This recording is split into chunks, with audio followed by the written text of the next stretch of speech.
during the Prime Minister's meeting with President Donald Trump at the White House yesterday. But just how serious is Mark Carney in bringing back that shelved proposal? Tyson Fedor reports. Prime Minister, did you and Mr. Trump agree to revive the Keystone XL pipeline? Very good discussions on a wide range of issues, and I look forward to talking. A return to Ottawa for the Prime Minister, as sources tell CTV News. He floated the idea of a key. Alberta just confirmed a brand new pipeline deal with the U.S., and it's a pretty big one. It changes a lot. Ottawa scrambling. We're talking about the Keystone XL deal. Like this would put jobs and energy and sovereignty back. Well, specifically Alberta, because that's what we're talking about specifically here today. You see, Carney went over to Washington, D.C. He spoke to Trump and, like Carney's, he loves climate talk. He can talk about all he wants. But Alberta here is like acting. They want this deal to happen. It's a big deal. This would be a power shift because who's smiling right now? It's Donald Trump. He knows this is the kind of deal that he's been talking about all along. We should build more pipelines. Any pipeline's a good pipeline. We just need more delivery. TC Energy's controversial project dates back to 2008 and was to carry crude from Hardisty, Alberta to Nebraska, but it was rejected by U.S. President Barack Obama, then revived in Donald Trump's first term and canceled again in 2021 under the Joe Biden administration. But Trump revoked that order this year. Keystone XL isn't a thing anymore. Many of the rights of way have expired. The pipe that was in the ground, much of it's been pulled out. So, it would have to start at square one. The project would link energy between the two countries and could serve as a relief measure for steel and aluminum tariffs. Certainly, it could be another one of the levers that increases North American energy security. And so, it certainly warrants exploring. It comes as Alberta and BC squabble over a new pipeline to the BC North Coast, with Premier David Yaya opposed and Premier Daniel Smith seeking routes within Canada to export. Now, let's call this for what it is. Mark Carney's desperate attempt to look relevant again after years of failed energy policies. And suddenly, he's talking about reviving the Keystone XL pipeline. I just said it earlier. Look at that.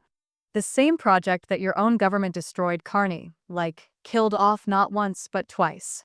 Donald Trump, he's reopening the door to North American energy independence, and Carney's wanting to peek through like nothing happened. Hey, just don't mind me. Give me a break. The Keystone XL pipeline deal. It was never just a pipe dream. It was a symbol of common sense. A project that would have created thousands of jobs, stabilized energy prices, and strengthened the alliance between Alberta and the United States. It was the kind of deal that Trump pushed because he understood something simple. Nations that control their own energy supply their own energy independence to control their future. Carney, on the other hand, always played for the globalist crowd. He talked about sustainability, climate equity, transition funds. What has he done for Canadians? Higher prices, lost jobs, zero progress. And now, with Ottawa's energy strategy collapsing and Alberta going its own way, it looks like he's now seeing the value in the pipeline. Oh, wow. Look at that. I've seen the light. You can't make this stuff up. I suppose I could just go down to the United States and start working with American counterparts to see if we can build more pipelines.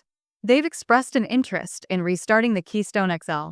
And I suppose we could maybe sell another 1 million or 2 million barrels a day additional to the United States. A former TC Energy executive who worked on the initial Keystone proposal says this could benefit Canada's energy sector if Mark Carney is serious. So what's happening now is proof that Trump's energy-first philosophy of works. He revoked Biden's ban, which was stupid. He cleared the path and told Canada, if you got oil, let's move it. Let's move it, baby. He didn't say that exactly, but it's the vibe. He said, let's do it. That's leadership. Compare that with Carney's cautious exploration language. The man can't even say yes to building anything that's good for his country without a meeting and a climate audit and a press release. Alberta doesn't need more press releases. It doesn't need more fluff. He needs action. He needs a doer. But he's not. He's the American president. You see, I got to be honest. This move isn't about cooperation. This is about survival. It's desperation. Canada's energy policies are crumbling under their own hypocrisy and their own weight. It's a mess. It's strangling pipelines and all of these weird regulatory things and this red tape. And in Canada is wondering why investors are fleeing going to Texas because this sucks. We can't work here. Alberta's economy, on the other hand, has the resources. It has the drive and the will, which is big. And now, thanks to Trump, a willing partner south of the border. So let's do it. The federal elites are worrying about optics and Alberta's ready to build. They're chomping at the bit. They were like, yes, please. We want this. America's ready, too. Trump knows the stakes. Energy independence is not an economic thing. It is national security. Every barrel that flows from Alberta to the U.S. weakens OPEC, strengthens North America, the stability, and lowers costs for working families. It's common sense, something that Carney lacks. He can hold as many meetings as he wants. He can float as many ideas as he likes. Everybody watching knows that the Keystone revival only happens if Trump is in the picture. He put the muscle behind it. He's putting action behind the words. He's the one that cut through the red tape, fought the environmental lobbyist, and basically said shove it and shovels in the ground. And Carney's busy drafting memos. Trump's shaping the future. The pipeline is more than steel and oil. It's a reminder that America and America only is the way to go, and let's bring Alberta along. Alberta and America could lead in energy, and that would be great for both sides. Both sides. No, time will tell if this moves forward. And if it does, it's not going to be because of Canadian bureaucrats at Carney and their political posturing. It's because Trump brought the backbone into North American energy. Prime Minister Mark Carney returned to Parliament Hill after his trip to Washington and meeting with the U.S. president. Now, he didn't say much on his way in. We'll take a moment to pause. Lots of questions for him here. Okay. But we didn't really get much from the Prime Minister in person. That said, he did just post on social media, and to that end his message there said we had productive meetings with U.S. Senate representatives yesterday as Canada and the United States looked ahead to next year's review of CUSMA. He says, we're focused on delivering greater certainty for businesses and creating powerful new opportunities for our youth. See what's happening here? Currently hoping quietly to pitch a revival of the Keystone XL pipeline. The same thing that his own party destroyed and helped bury. He didn't announce it proudly because he knows what it means. Trump says what he wants. Give me the Keystone XL pipeline. He wants it built. It means Trump was right. It means conceding that America First policies is better. They work. It means that acknowledging the green fantasy is a scam. It's a lie that they were selling to people. It's failed miserably. And Carney's posting vague tweets about productive meetings and certainty for businesses. Trump's talking about results. He's a doer. Carney's version of certainty is red tape, climate reports, and years of regulatory paralysis, which is stupid. Trump's version is let's do it. Put shovels on the ground. Let's just do it. Oil flowing south and north. It's a good thing. Jobs returning to both sides. It's a difference between a bureaucrat and a builder. Now, make no mistake, Trump is holding the leverage here. Canada does not have the economic weight, the military might, the political sway. It holds nothing.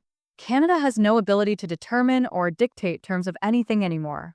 The only reason Carney's even there and getting airtime is because Trump is humoring him and giving him the opportunity to prove that Canada still wants to act like a serious energy partner. Trump knows it. Carney knows it. Alberta has what America needs. Clean, reliable, secure oil, crude, and Trump is smart enough to use that to strengthen U.S. energy independence, not weaken it under the weight of globalist nonsense and stupidity. Carney's game is obvious. He's trying to use it to save his, but using Keystone XL as a bargaining chip for steel and aluminum tariffs. It's the only big chip he has left, it seems. Or maybe there's something else we don't know about. But that's what I think. I think that this would bring about mutual prosperity, but everybody knows better. He's not negotiating from strength. He's begging for relevance, and the United States doesn't need Ottawa's permission to do anything to lead on energy. Trump proved that once, and he's doing it again. Yeah. It's interesting because yesterday afternoon when Dominic Leblin, the the minister in charge of Canada-US trade, was briefing reporters. He talked about trying to get movement on steel and aluminum.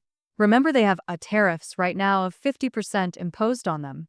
And he mentioned energy, which kind of raised eyebrows a little bit because no one knew specifically what he was referring to.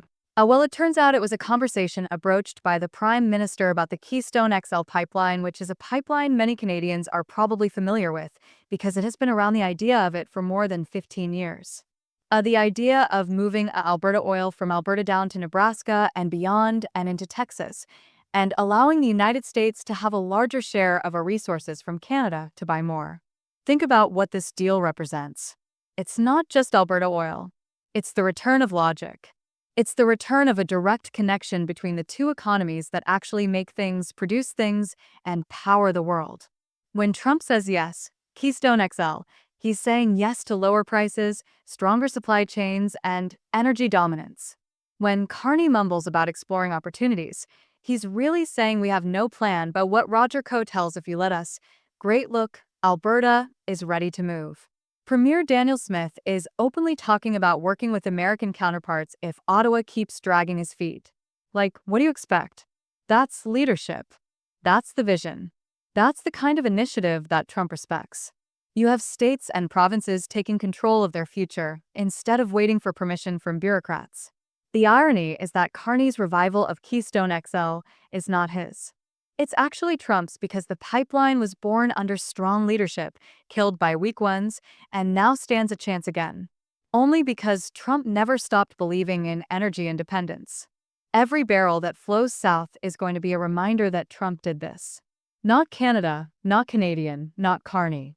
It's not the politicians in Ottawa. Carney's problem is that he's still pretending Canada can straddle both sides of this world. No, the fantasy of carbon neutrality and the reality of oil. He wants to be the green reformer in the pipeline pragmatist. No, that's not how it works. You're either build or you stall. Trump is building Carney dithers. So yes, the Keystone XO conversation is back, but not because of Canada. Not because they sudden courage. It's because they have to. It's because they have to. Trump's America is once again dictating the terms of reality. He's the only one in the room who treats energy like strategy, not symbolism. And Carney knows it. And that's all that I have for you today, guys, from us here at the Zone Media Network. I'm Griffin, your host. Feel free to head on over to American Zone for the latest American news, where you'll see me there.